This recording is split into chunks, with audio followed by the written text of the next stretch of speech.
Hello, everybody. I'm Whitney, and I'm here with my husband, Dan. Hey everybody, thanks for joining us.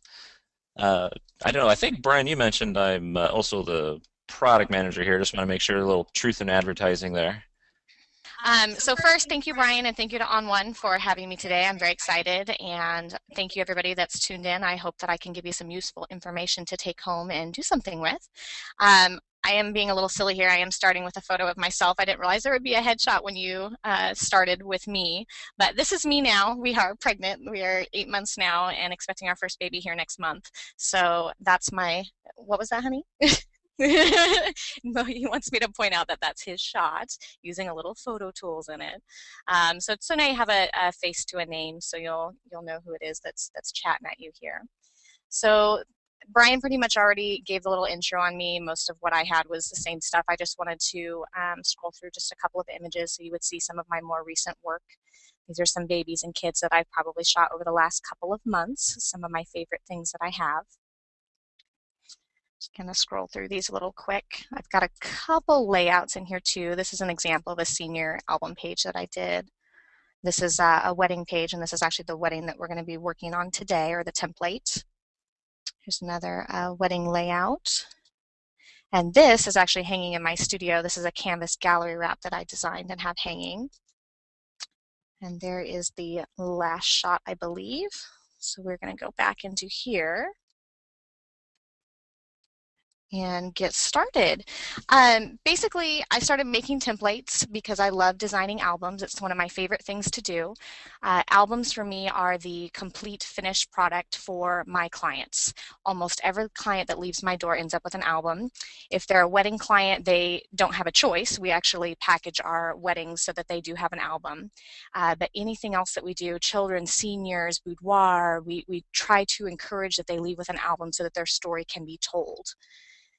It doesn't matter what it is. It can be a short shoot, it can be a long shoot. I can be able to pull something out of it. I'm going to assume that those of you who are here, you guys have had a chance to go to the onOne website and you've downloaded the free templates, or at least some of the free templates, or looked at them. But just in case, I want to kind of go there and see where we're going to start. This is where you need to go. You'll go to ononesoftware.com/free/templates. And this is the page that's going to come up. And if you scroll down just a little bit, you will see the album templates. And we're going to click on See All. Just about all of these templates, I think except for the first one, belong to me, or they're ones that I designed for onOne. I'm going to click on the Wedding Album Volume 2, which is the album that I'm going to be demonstrating today.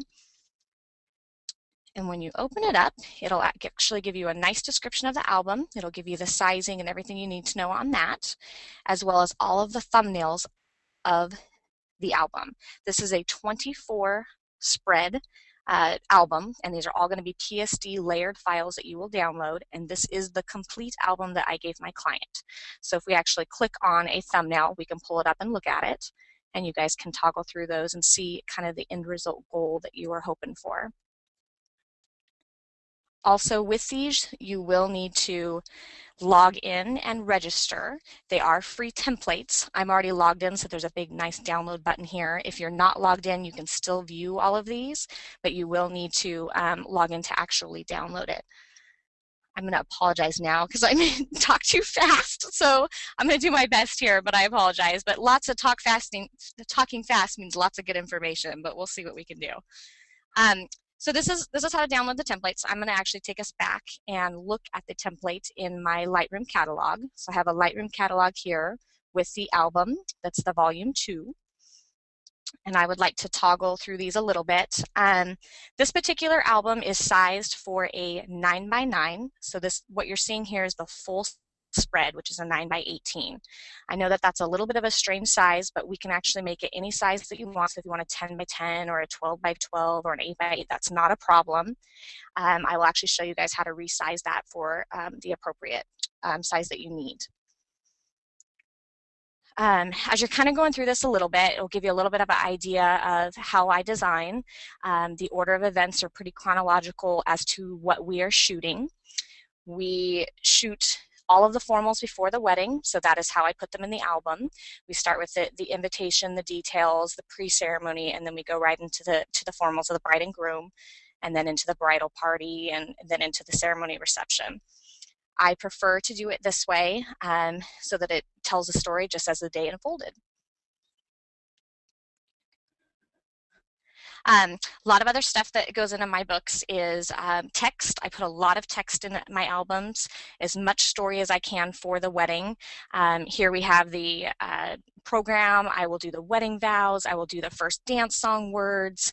I add a lot of text, so that is something that you'll be able to add into these templates that make sense for your client. Another thing that I do is I don't actually let my clients choose their images that go into their album. I find that I'm the artist and I know which ones are going to work. I know that I want a lot of background images, a lot of details that they may not think, such as this one has the bouquet in the background. They may not pick that as a favorite image to go in their album, and it's something that I know would complement it very well. I usually tell my clients they get anywhere from 80 maybe to 100 images in their album, and to be honest, I would have to go through and count these. I hadn't actually counted them, but I'll guesstimate about that for them, and I will let them know that I will let them see a mock-up before I send it to print, so that they can go through and make sure if we have a picky bride who's worried about what she looks like in a couple of the images, she's welcome to swap. I tell my clients they get 2 swaps, and then I will start charging them. I have yet to have a problem, so everybody is usually overwhelmed and pretty excited about what they see, and they let it go. So today I would like to work on page 10. Before I move on, I want to make sure we're doing okay here. Any questions? There's actually a good question that I wouldn't mind bringing up uh, about fonts. You know, in terms of, are these fonts that you used, are these fonts that are general fonts with what you design for these layouts? Okay, fonts are what I have in my Photoshop. I have downloaded some free fonts on the internet. You can go to freefonts.com, I believe, and I have some funky fonts. Do you remember the name of the other site? Misprinted? Misprintedtype.com has some pretty funky fonts that I use quite often. But what we have in here, they're going to be rasterized, so which means they're uneditable. So you are going to get the quotes and the text as it is in these templates. But I will show you a little bit later and talk more about text as we get a little bit further into this layout. Any others, Brian? Um, for now, we're good. Some people are asking to repeat the websites, and I'll just put it into the chat window right now. Okay. Okay, thank you.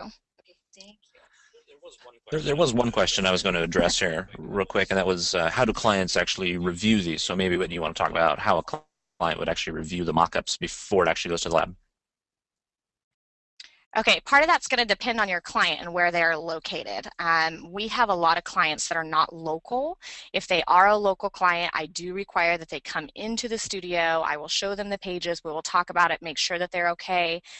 We talked about the text just a little bit. The text is another thing. I will make sure that they read every single page and check every single piece of text, and they have to sign off and say that it's okay, because if there's any spelling errors, it's on them. When I get into the text, I'll probably repeat myself, but I do copy and paste everything. When my clients are sending me their vows or they're sending me their invitation words or their program, I make sure that I copy and paste, not retype it. So the mistake's going to be coming from them. Same thing with quotes. If I get them online, I copy paste them. So that's one way of doing it. If you don't have the availability to meet directly with your client, I will actually create a PDF that I will not allow them to print and have them be able to go through that on the computer so that they can see them. And I've actually had to do that quite often. We've got people that end up all over everywhere, and that's fine. That gives them a little extra time to go through it with their spouse and be able to make sure that they're okay with it. Good? Okay, so let's keep going. So checking my notes here just one second. Let's work on that a little bit on the template side. So here is the Miller template. So this is the wedding template volume 2 that we looked at. This is exactly what you would see if you went to download. If you don't have it already, or if you do have it already, you're going to see all the black and gray boxes just like this. So I'm going to go ahead and open up page 10, and actually go backtrack one more time. This is the page that I'm actually going to be working on so you can see what the finished product is. So we'll go back to the template and we're going to go ahead and open up page 10 into Photoshop.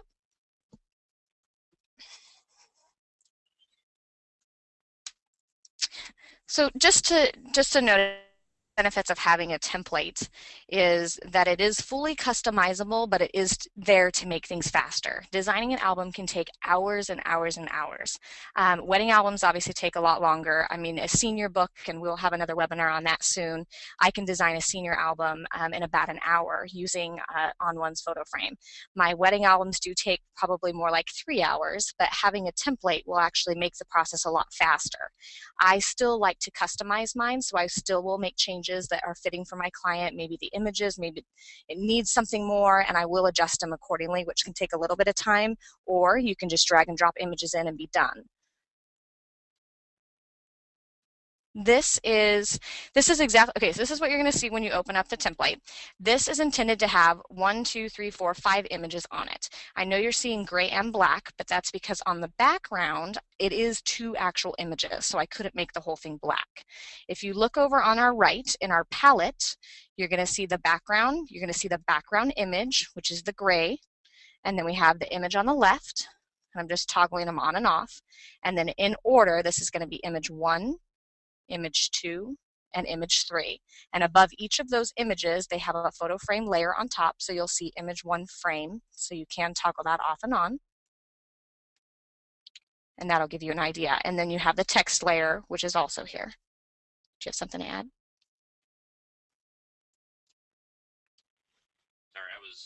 Sorry, I was reading through questions and I just wanted to make sure that you talked about resizing and gutters and margins and such.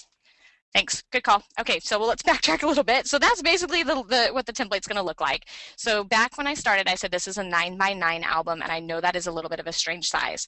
To make it a different size, we can just go up to image, go down to image size, and we can change it right in the document size. Let's make this a 10x10. So we're going to turn it to a 20x10.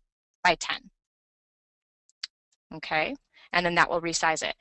I suggest that you do this before you put any images in to prep your template. So make it the size that you need, the color space, anything that you need. So let's do a couple more on that. These are all Adobe RGB files. If your lab requires sRGB or if your images are sRGB, you will need to go up and convert it to the profile sRGB before you throw any images in. It's easier to do this ahead of time if you have sRGB images and you're trying to drop them into this template. It's going to ask you to convert every single image, which is going to take that much longer to do. So make sure you do that first. The other thing is your guidelines and your rulers. So if you're not familiar with rulers, I have my rulers turned on, which is up here. I have them by inches. If you don't have your rulers turned on, you can hit Command R to turn them off or on. Or if you're a Windows user, I believe it's Control, is that correct, Amy? Control R? Control R on a Windows computer. If you click with your control and click into the rulers, you can change it to inches rather than pixels. I think a lot of them come up default on pixels, but I do actually want mine in inches. Then if we want to go ahead and drag our guides, which I would drag, and some of them may already have it, but click inside the ruler and drag to the middle so that we know what our gutter is. We can have our guideline in the middle. It's very important to have this so you have an idea of what's going across the gutter to make sure that you don't have somebody's face or nose or something right inside the gutter, an eyeball. We want to make sure no text falls in that gutter line. For my books, these particular ones, I send to Renaissance the Book and order fine art albums. So there is a gutter in mine. So when I'm sending mine to my lab, I actually crop these into 2 sizes, send them to my lab, and then I send them to Renaissance to be mounted in a book. One thing I want to warn you guys to be careful is when you order an album that is a full spread with no gutter, be very cautious because the gutter line can actually have pink tint and or fray in the middle. And we've actually experienced this. We've had albums in-house that have done that, and that is why I stopped ordering the full spreads. Just a suggestion, not something you have to do, of course. I know that a lot of people do like those full spreads. The Renaissance albums that I order have the tiniest little black gutter that you can hardly even notice. And it's more important to me that these albums that people are paying, a bunch of money for will last for many years. The other thing too, depending on where you're going, if you take this album to White House or somewhere else and they're actually printing and mounting it in a book, you're probably going to have some bleeds on the ends. So you may have to drop in some guidelines for that as well, but that is something that you will need to check with your company or with whoever you're ordering the album through. Do you want to pipe up? Okay, sorry, checking with the hubby. So I'm just going to throw a little bit of these in. And regardless, even if you are just doing a flush mount book and you have no bleeds, I would still probably put a little bit of guides in there, probably about 1/4 of an inch, just to make sure that you're keeping stuff away from the edges. Okay.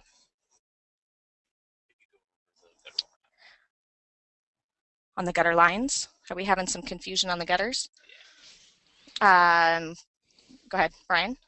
I was just going to say, I think some people would appreciate if you could just refresh again what you were talking about, gutters and bleeds.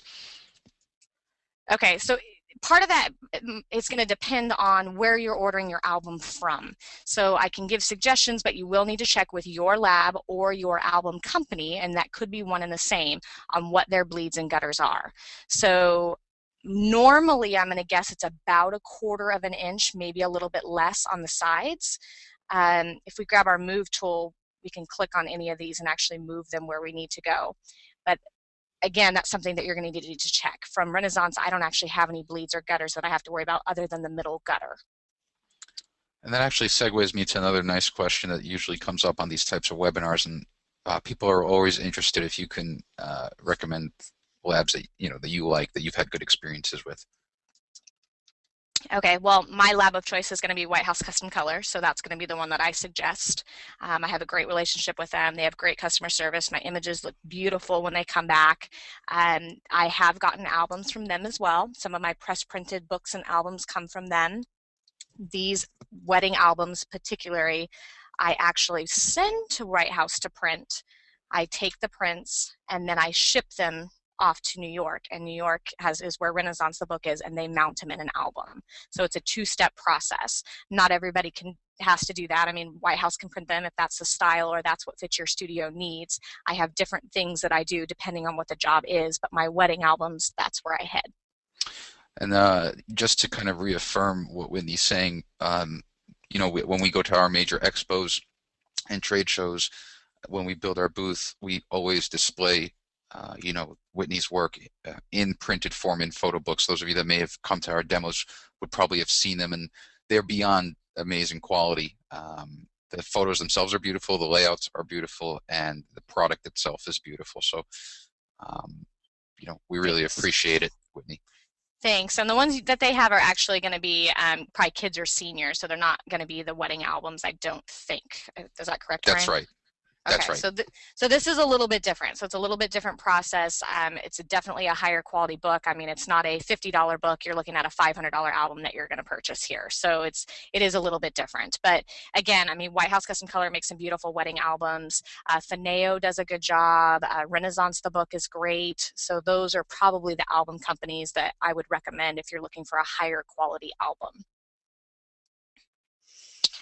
I did want to pipe in on one thing. I did want to pipe in on one thing that Whitney kind of mentioned, but I don't know if she mentioned the reason behind it. And even though most of the labs can actually print and bind your book all at the same time, whenever we can, we like to get the prints made, send it back, quality check them one last time before they mount them in the book. Because basically, once they go in the book is done.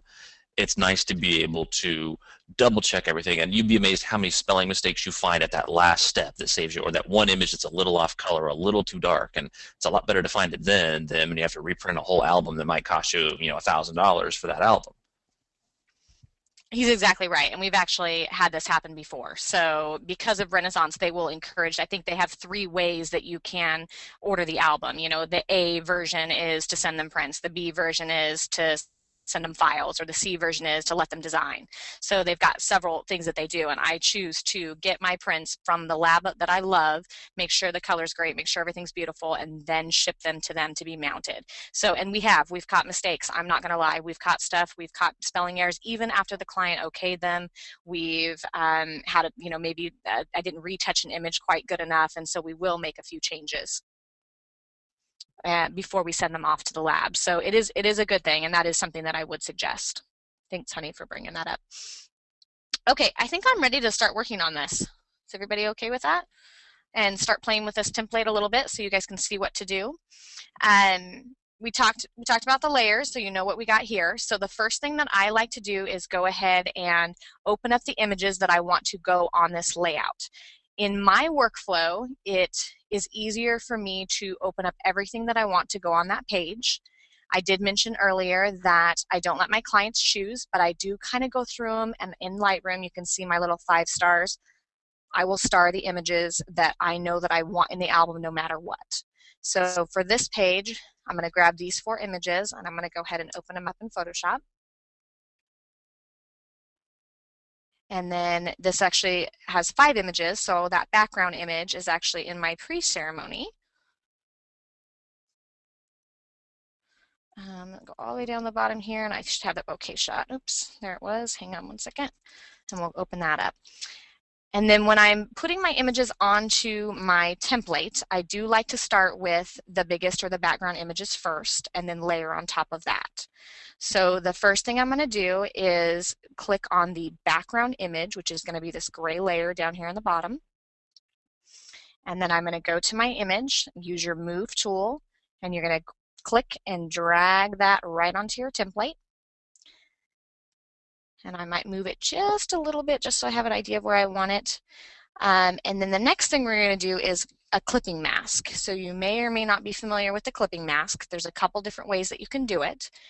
What a clipping mask does is it's going to take this bouquet layer, which you'll see now down in our palette over here, it says layer 1, and we need to connect that layer to the underneath layer, which is the background image, so that that layer will basically live inside of the gray layer, and you will not be able to see it outside of that gray space. So to clipping mask, you can hold down the control key, make sure you have that layer highlighted, and you can click on create clipping mask. That's one way to do it.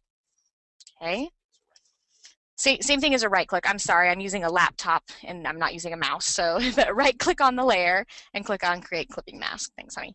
And then another way to do that, so let's actually backtrack, and this is probably the easier way, is to hold down the option key, and you're going to go right in between the 2 images. And if you guys see that little, looks like a bucket almost, I'm not really sure, basket, that's the clipping mask logo. You have to make sure you're in between the 2 layers, and you'll go ahead and click, and that creates the clipping mask, and you'll see that up in our history. On a Windows computer, it's the Alt key, I'm being told. Sorry, Windows users, I only know Mac technology.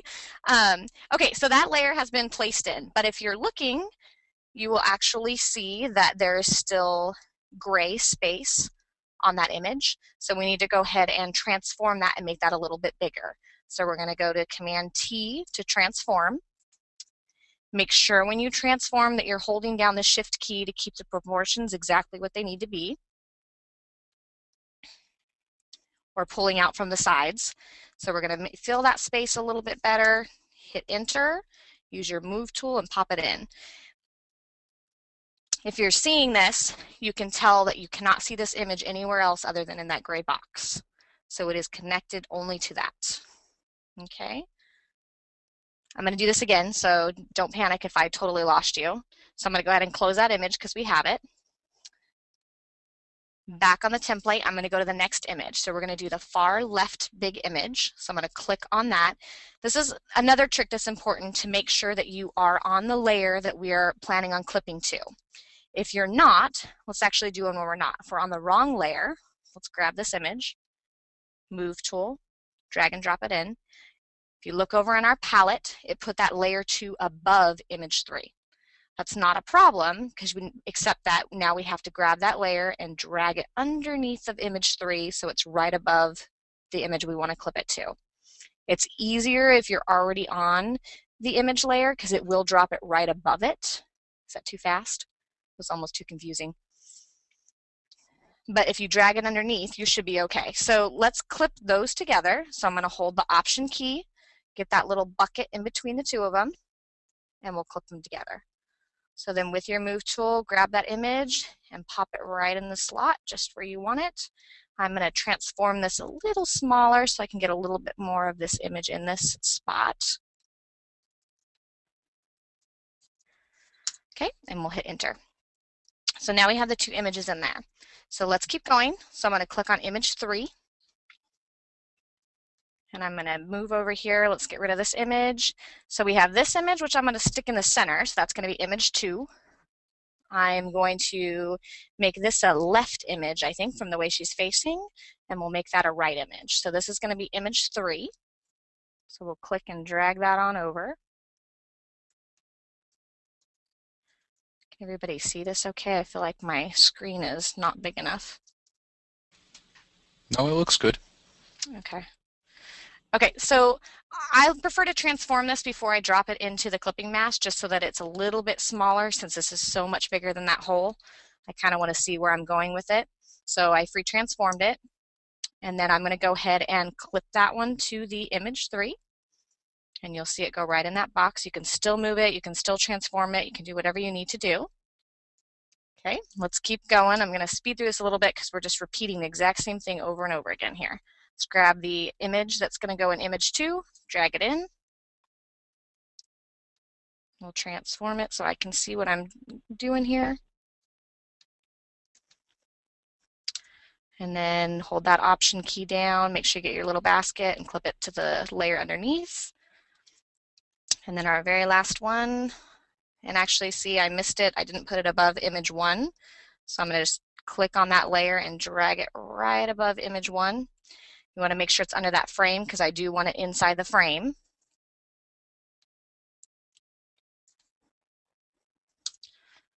And then we'll use a clipping mask on that so it drops it in.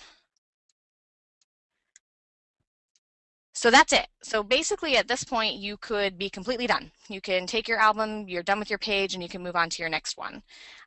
Because I did mention that these are fully customizable, we are going to do a little customizing on this one. There's a couple things about it that bother me right off the top of my head. One of them is going to be the fact that there's one black and white. I don't mind mixing black and white in color as long as there's balance. If there isn't a balance, then I would rather them be all one or the other. So for this, I would either want all 3 of these in black and white or at least the left and right image. So for now, let's go ahead and just make that image number 3. So we'll make sure we're on image number 3 and make that black and white. Excuse my conversion here, but I'm just going to do a quick channel mixer. The smarter thing to do would be to actually convert that before you drag it on the page, but just to show you, you can still edit your images when they're on here. And then the second thing that bothers me about this is the fact that the background image, so the bouquet image, is very prominent still where it's hard to read the quote. So I would like to actually bring the opacity down on this and make it a little bit darker. The background layer currently is white, so we need to actually make that black so that when I change the opacity of this, it will darken the image. So I'm going to click on the background layer, grab my paint bucket tool, and you want to make sure you're on black instead of white. And then we'll go ahead and click in the area here and fill it with black. Now, in order for me to change the opacity of this image, so we're in our little layers palette over here, we need to actually merge the two we need to merge it to its background image that it's clipped to so that I can change the opacity. So a Command E, make sure you're on the right layer, will merge it down 1. And now you'll see you'll just have your background image. Is that going to cause a bunch of questions? Okay, change the opacity down. So I'm going to pull it down to probably 60-ish. And there you have it.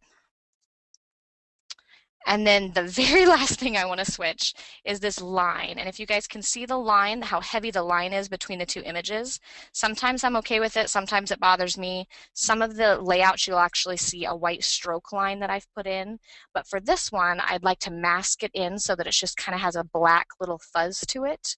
So this is just going to take a couple steps.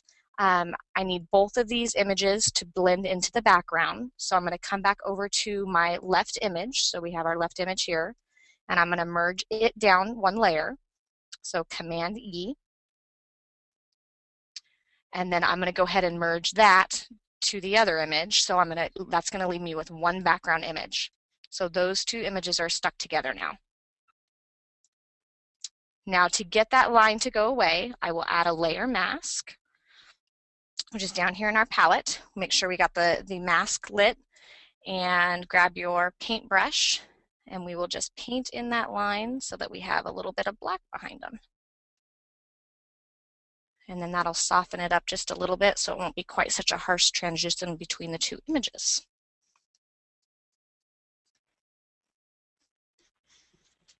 Good. So there's a tiny bit of customization that I did, and I would be done with this page. I think I actually want to check before I move on to see if we have any questions, and then I want to start talking about text. I just want to make a point just to the viewers that when Whitney was painting in on her layer mask, if you'll notice, the opacity of her brush is at 35%, and that's what gave her that really nice gradual burn from the left to the right. And so if you were to paint with 100% opacity, you would get the full black from the background below it. So just remember to drop that opacity down before you start, and then you can paint in iterative motions. And other than that, when you're doing great, I'm actually learning a lot too, which is kind of cool. Yay! It's really self-serving, these webinars. That's awesome. Okay, so I want to talk a little bit about text, or maybe not. There were a couple questions that I wanted to address here real quick. The first one, someone wanted to know how you determine if an image is going to go on a left or a right or a center. How do you know? We know us intuitively know whether it's a left or a right image, but maybe you could explain how you do that. And when you're done with that, then I've got another question. Well, rules are meant to be broken, so I can give an opinion, but that doesn't necessarily mean it's the right opinion. My preference is by the way people are facing. So if you look at these three images, obviously I wanted this one to be in the center because I knew it was going to be my color, and they're facing directly at me. But the way I have them angled, this probably could be a left or a right image, the one that's on the far left, either way, but I like that the emotion's coming in this way, so I pull it in from the left. This one I had to have a right. I think if I stuck it all the way over here, it's facing outside the page and doesn't quite give the same visual effect, where if you look at it now, we have the bride and groom facing into the page, which draws your eye into the center. Good? And then the second question was someone was asking about the difference between dragging images or copying and pasting images into a layout versus using the place command in Photoshop. And I think in some of our documentation on our website we talk about using the place command. And it's kind of a double-edged sword. There's a good and a bad to using the place command. The way that Whitney works, and the way a lot of photographers work, is they're going to use some sort of workflow application to keep track of their images. You can see she's working out of Lightroom. So she needs to find her images in Lightroom, and then she'll open them directly into Photoshop. If you use the place command, which you can find in Photoshop under File and Place, where the heck is it hiding out here? Let me edit in Place. No, it's File. It's just grayed out. Where am I seeing it? Oh, there it is. Sorry, I didn't see it.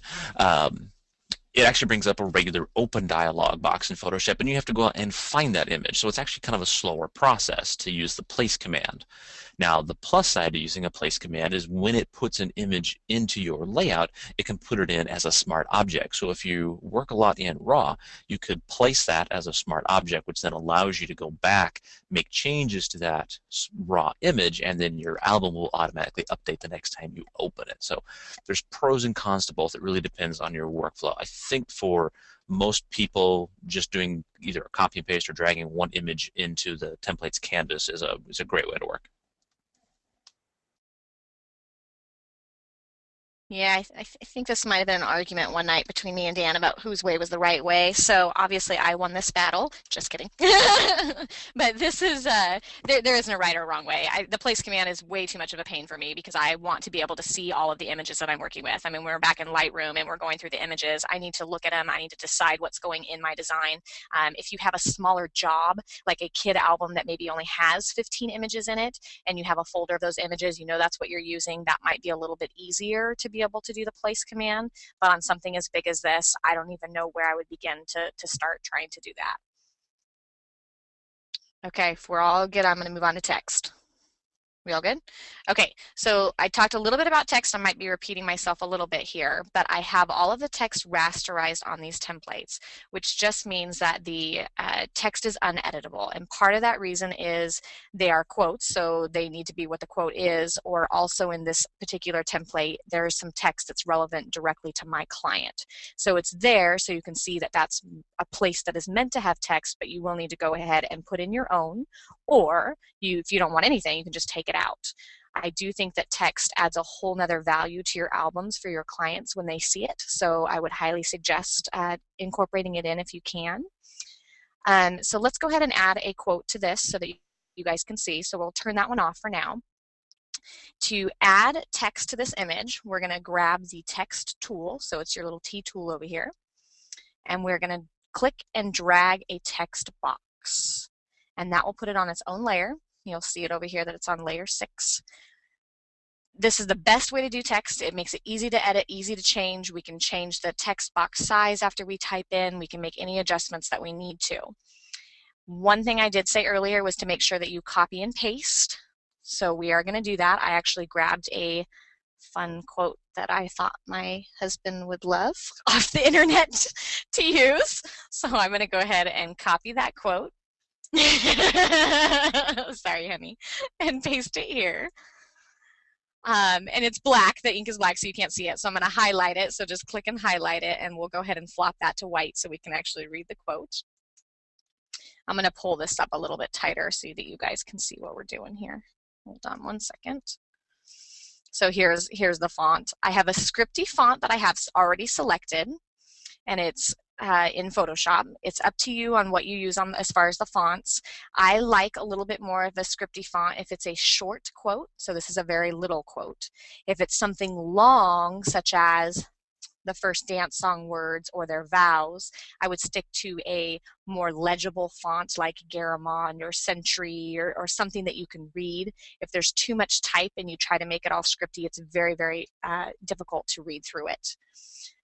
So back to this quote, the other thing that I will do is the name that's on the bottom is I will make that in a more legible quote as well, or font as well. So let's actually make it Garamond and 12 point, and then I'm going to move that over to the right. And all this stuff is up in the top with the character. You have Garamond regular 12 point and to the right. And then your move tool, you can click and move that font wherever you want, or that quote. I might have you pipe in on that. You want to pipe on that real quick? We're making a point. You'll see some little purple guides that it just popped up. Go ahead, honey. Yeah, so you'll see these little purple guidelines that kind of show up temporarily. They're called smart guides. It's a newer feature in Photoshop that makes it easier to align multiple layers or multiple objects together.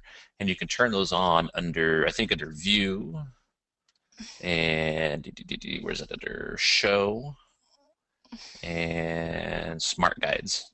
And I just leave those on all the time. They do actually help when you're trying to align or you have multiple images and it's kind of, they're just there, you can see them, and it will help you light them in. The other thing too is I still have my quote on here that it started with, so you can get an idea of that's where I intended that quote to be. So if you turn that off and on, we're about in the same spot. Okay. Hey Whitney, there's an interesting question that I'd like to bring up since you're doing an album design right now. So let's say you have X amount of images that you took during the event. How do you, and let's say the book is 30 pages, 30, 40 pages, and you have across those pages, let's just ballpark 100 images. Do you have a system in place that will help you protect from duplicating? So this image, this page here has 4 images on it. plus plus that the bouquet image. How do you have a system that will allow you to kind of avoid duplication? I do. I don't know if it's necessarily the best, but works for me. I use Lightroom, so these are 5-starred. So once I've pulled them in and they're done, I will take them and I will 4-star them, or 3-star them, or you can 1-star them, or however you want to do it. But if you change your starring or the way you have them saved, I know that those are already in the book. Got it. So easy way to do it. Not, I mean, there's probably a million ways to do it. I know other people use other things in Lightroom, color coding or anything else, but the numbers, the 5, 4, 3, 2, 1 works really great and fast for me. So that's what I prefer. Excellent. Okay. I think as you're kind of designing the book, it's you're not guaranteeing that every picture that you selected is going to go in the book. You're kind of saying, all right, this page is going to be about this page is going to be about that, and you'll use 2 to 5 images depending on how many you have and how you want to design the page. So you can't really guarantee you're going to have a certain number of images in a book. So you're kind of going through and picking your favorites from whatever that event is you're trying to show on that page. And on that note too, I mean, you want to be careful, especially with a wedding, that you don't overdo it. I mean, you don't need to get every image in there. I mean, you need to tell the story appropriately and make a nice album. And my albums do have quite a few images in them, but the story is still told, and they get a lot of extras just because of the background images. But you don't want every page to look like, I'm going to say photo diarrhea. Sorry if that's inappropriate, but I mean, you want to make sure that it's a nice, smooth look to it. One thing that I also try to keep away from is too much fluff in my wedding albums. And when I say fluff, I mean crazy backgrounds and crazy things that maybe don't make sense. When we do the senior webinar in a few weeks, I use funky backdrops and all kinds of crazy stuff because they're high school seniors, and I think you can pull it off. When you're doing a wedding, you want it to be as timeless as possible. You want this album still to look good in 10 years, not go, what the heck were we thinking? So that's another reason why I use all these background images and such that came directly from the wedding. It's a piece of their wedding. So there's no way that that's going to age any more than anything else. But if this was a funky, crazy yellow pattern background, it may not actually fly in a couple of years. Okay.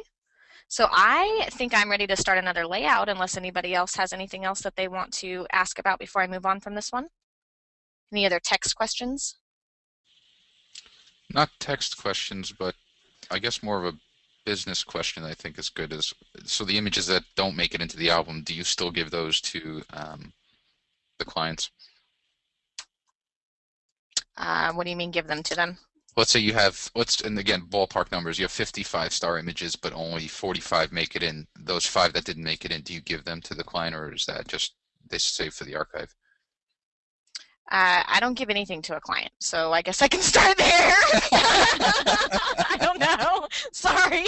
Okay, here's this wedding. You can see here there's wedding image. There's 544 images. Dan and I probably shot a couple thousand, so I do edit them down to 544. I tell my client they're going to get maybe up to 100 in their album. The only thing that they've gotten from me at this point is a DVD slideshow of all of the images. That means they cannot print them. They do not get the files. I do not sell files. I'm definitely not one of the photographers that do that. I believe in a finished product. And I'll tell you what, I have had numerous amounts of people come to me and ask me to make them an album from the files that their photographer gave them. So in my opinion, it's a disservice to do that. So they don't get that from me. They get an album. That's what they're hiring us to do. So they have their DVD. It's a beautiful slideshow that I put together for them.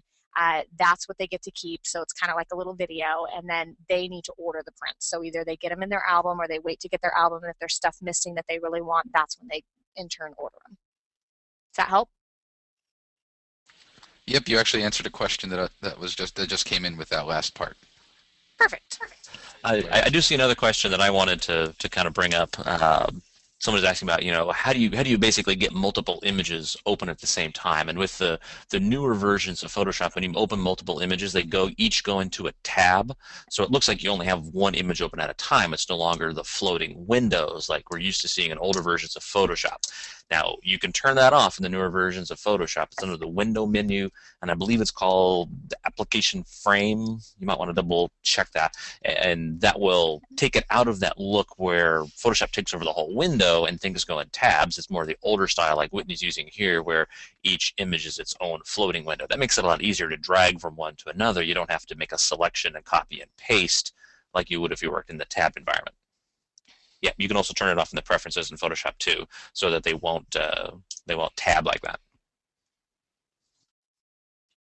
Okay, are we good, boys? One last question, because like 4 people asked the exact same one, and this is extraneous. But do you know, either of you, what software you use to create a DVD slideshow? Is it just through iDVD or something?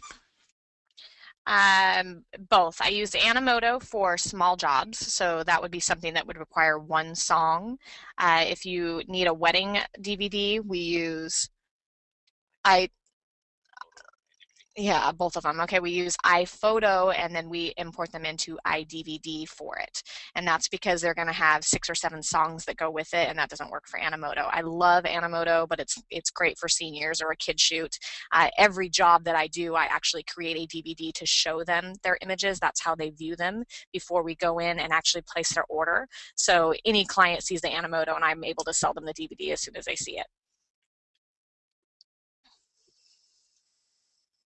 Good? You're good to go. Okay, let's do another one. So I want to be able to at least do 2 layouts here. So let's move on. So let's take this one away. I'll do a simpler one here. We're going to do this page here. And the reason for that is because it does have a little bit of a graphic in there. So I want to be able to play with that. So we will grab that page, which is page 5. Pull that up into Photoshop. And then I'm going to go ahead and grab the images of Katie that are going on that. And you can see I have them 5-starred. I have this one and this one that we're going to pull in. And then just like the other template, I had said I like to start with the biggest one or the background image first. So that in this case is going to be image 1. You'll see the black box here. So let's click on that layer, grab your move tool and drag that layer right on top of that one.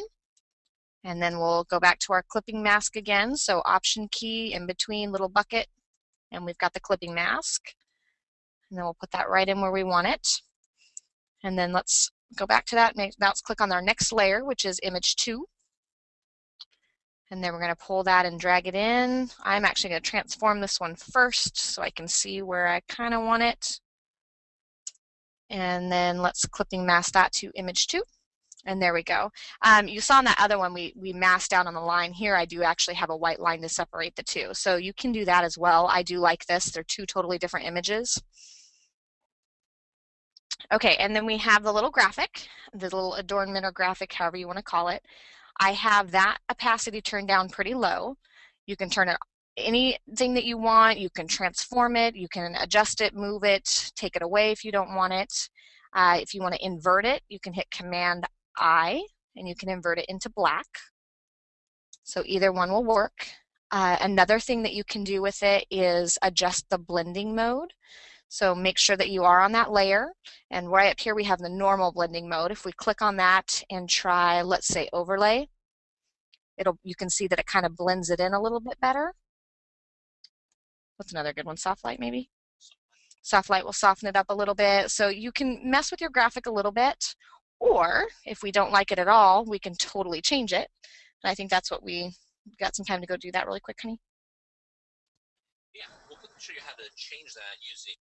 We'll quickly show you how to change that using Photo Frame. Now, keep in mind, templates are designed to be a starting point. You don't have to use them, exactly the way the template is. It's just to give you a good place to start. It makes it faster, but you still want to change it and customize it and make it your own, or the guy down the street's going to have the same album that you do. So I'm going to show you how to swap this graphic out with a different graphic out of Photo Frame. And actually, in these albums, all of the graphics, all of the frames you see in these came from Photo Frame, so it's very easy to change those. So all I'm going to do is I'm just going to turn that graphic layer off and select the layer below it, and then we're going to send this off to Photo Frame.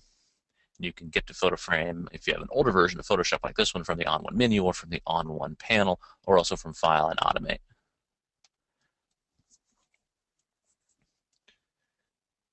And when Photo Frame opens up here, we'll be in kind of a light table view where we'll be able to see the different design elements. And I switched mine. This is a handy thing to do when you're working with design elements rather than a frame, to use this show frame only option. It's on right now. Let me turn it off so you can see. We would actually see the layout underneath. I'm going to just turn that on so I'm only looking at the design elements. And we're going to go to adornments, and that's where all those little squiggly guys live. Now there are a couple extras down in the guru category, and I'm actually going to grab one from the Vicky Taufer collection in the guru section. So let's just open that up. We'll go to it, and we'll just scroll down until we find one that we like. And I think that's the one we like, isn't it? I'm just going to add that. Now, rather than going through in PhotoFrame and organizing and arranging and set everything in PhotoFrame, all I'm going to do is pick the color, apply it, and then back in Photoshop I can use the free transform tools and the blending modes and the opacity options that Whitney's already talked about. So all we're really using PhotoFrame for is just to get the content. I'm just going to change it from black to white.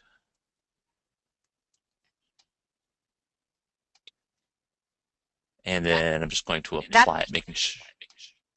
That's also a personal preference too, because you can make all of the changes within PhotoFrame. I tend to do more stuff in Photoshop, and I think that's why Dan's actually doing this, because he'll say, why don't you do that in PhotoFrame? Well, my comfort zone is back in Photoshop, and I'm on a layout, and I want to be able to play with it a little bit more where I'm comfortable. So I'm going to take over, I think. So let's go. Sorry, control freak. Okay, so here's the PhotoFrame layer that he just put on. So I'm going to go ahead and transform that, make it a little bit smaller.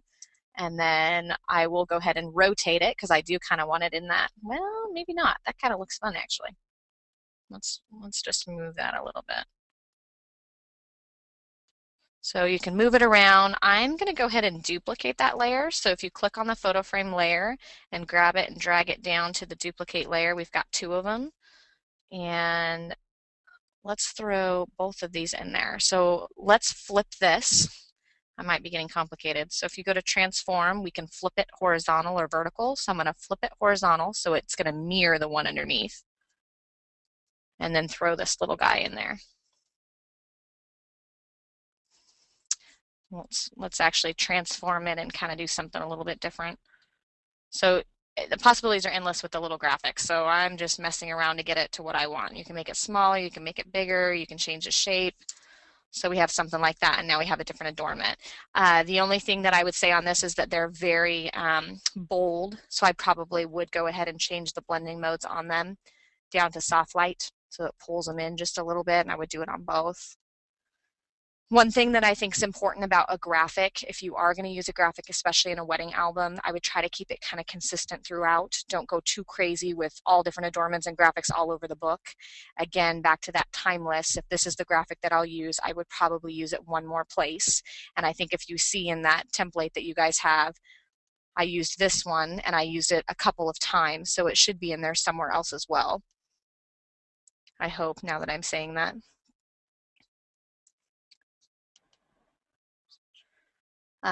The template, the graphics, I try to use it again. So usually it's somewhere else, but I wouldn't do too many crazy different things on it. One wedding that I did, I had the graphic that they had on their wedding invitation. So the wedding invitation was on the first page, and then I took that graphic from their wedding invitation and I incorporated it through their album as well. So again, it's just getting that story for that client and told appropriately.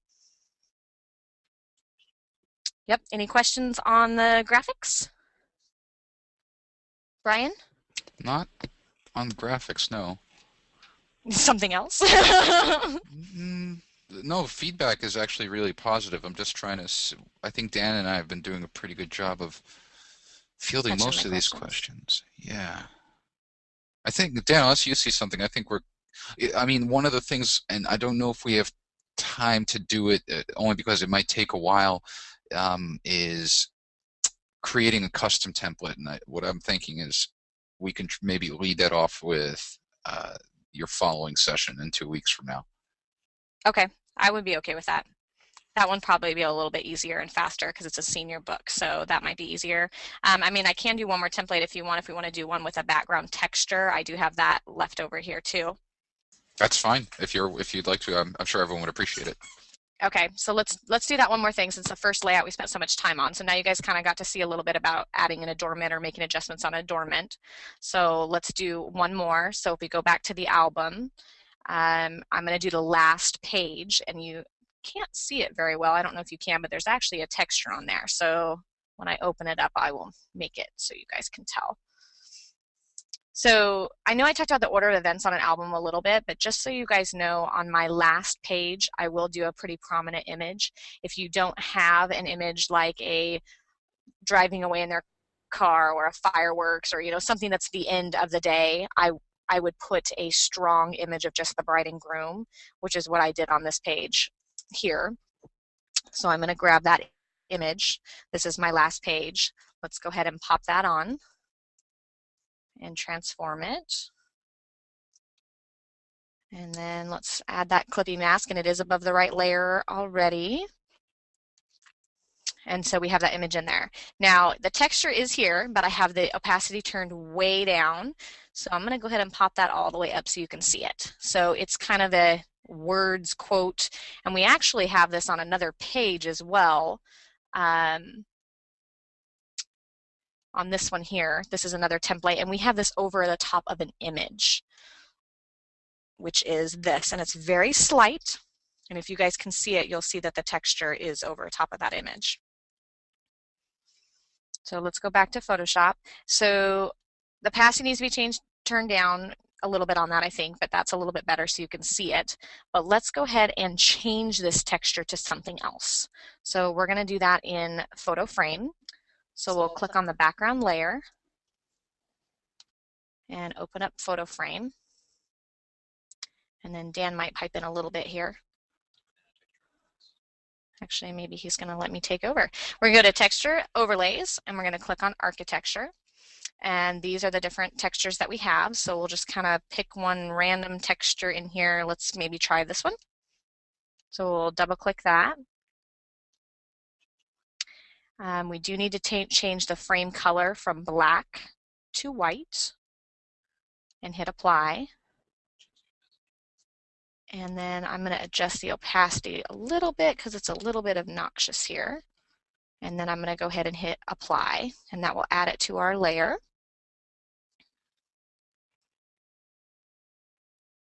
And the same thing, like I said, with the adornments, if you're going to do a texture, I would probably put it in there a couple of times.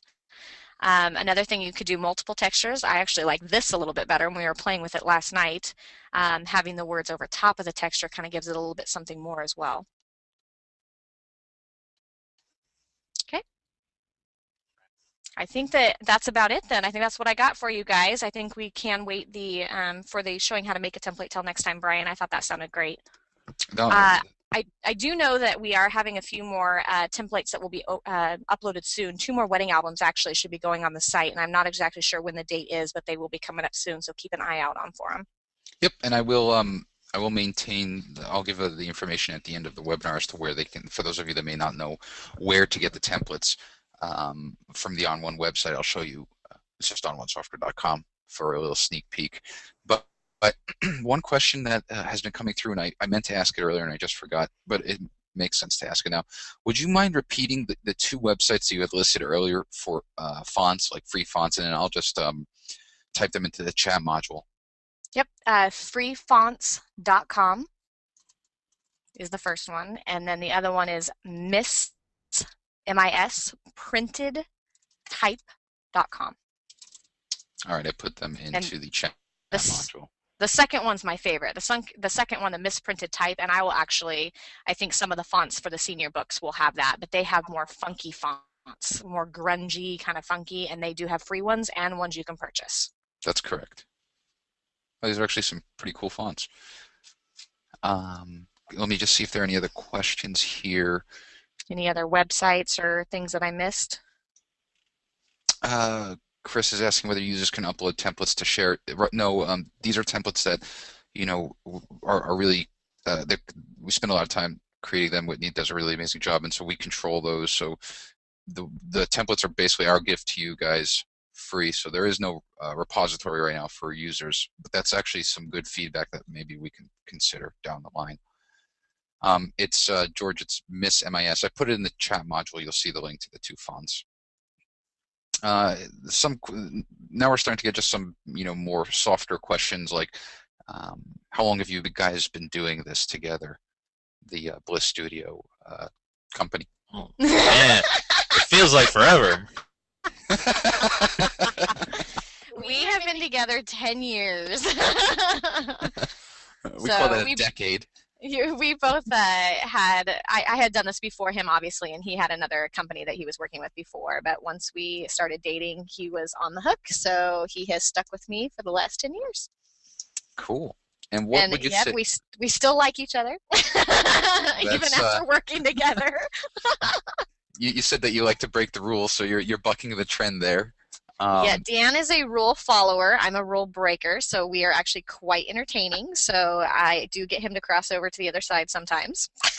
these guys are fantastic. I was fortunate enough to have dinner with them at their place, and they're just an awesome couple to know.